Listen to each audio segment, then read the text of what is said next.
Hello, and welcome to Technique Tuesday Truths.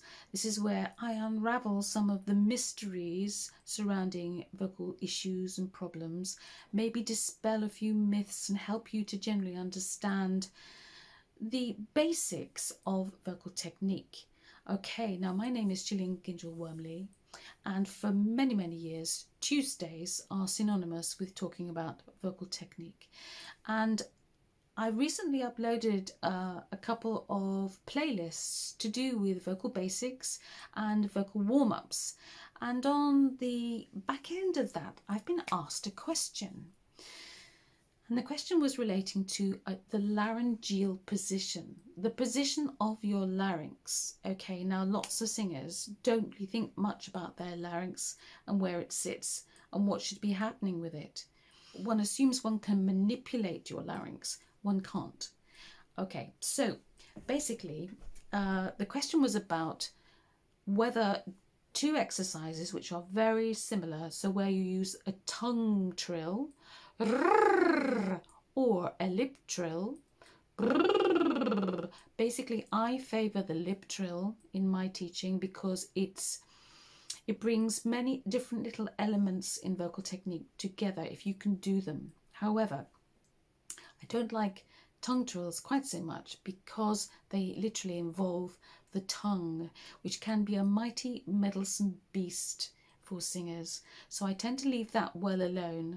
However, the question is relating to whether or not either of those exercises is better for lowering the larynx. Which one does the trick? Well, neither is the answer, because basically once you've actually started making a vocal sound, you can't then manipulate the larynx to drop.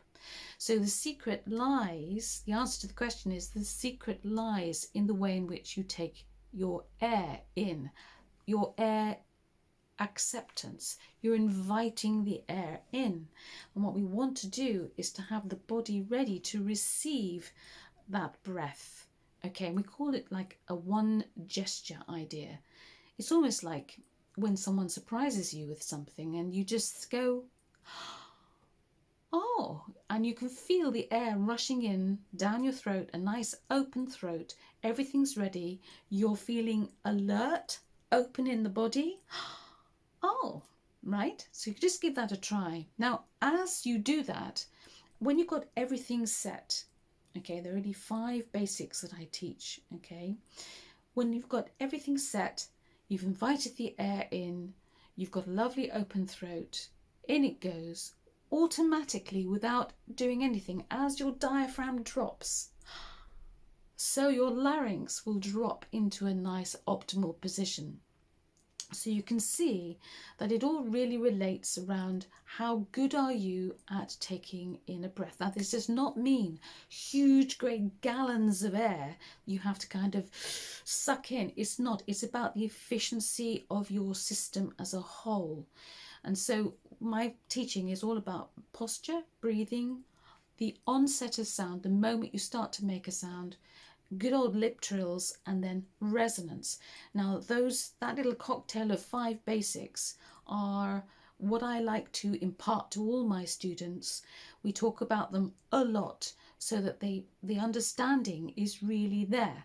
So answer to the question is, if you're not great at understanding how your posture should be in order to receive a lovely intake of air, this is not too much, your body will not be ready to receive the air that you've taken in, and your larynx will not sufficiently drop.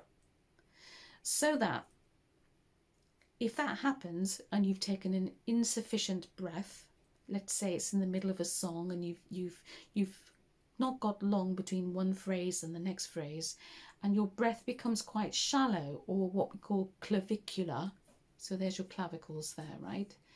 Then you're not going to be able to support what you want to do vocally, and your larynx will not have had the opportunity to truly settle down into that lovely, lovely, comfortable position. Okay, now this is the tip of the iceberg. There are many, many, many more things to consider, but on a very basic level, that's what you're looking at. That it's with the air intake that the larynx has the opportunity to truly drop. Now, what you then do to keep your larynx in that lovely laryngeal position is something else, and that's to do with your airflow, not air blow. So when you're singing, what we call on the breath.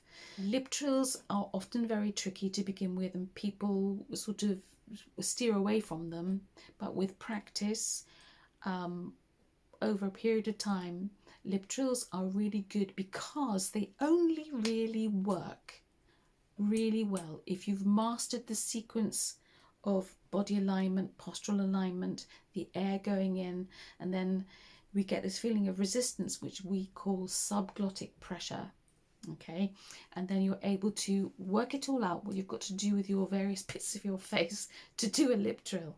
Okay, now you have to have patience, and you have to have persistence, perseverance, all those things to be able to do a good lip trill. But eventually it will come. Now, in the 4 vocal warm-ups and in the vocal basics, the playlists, I go through this in some detail, not too much. So if you're a bit baffled by some of the things I'm saying right now, then what I suggest is you go and seek those playlists out and really study them. Okay, because it's only in the study, the repeated study of some of these issues, that you will acquire the skill that you're looking for. Okay, so air goes in, larynx, diaphragm, drop.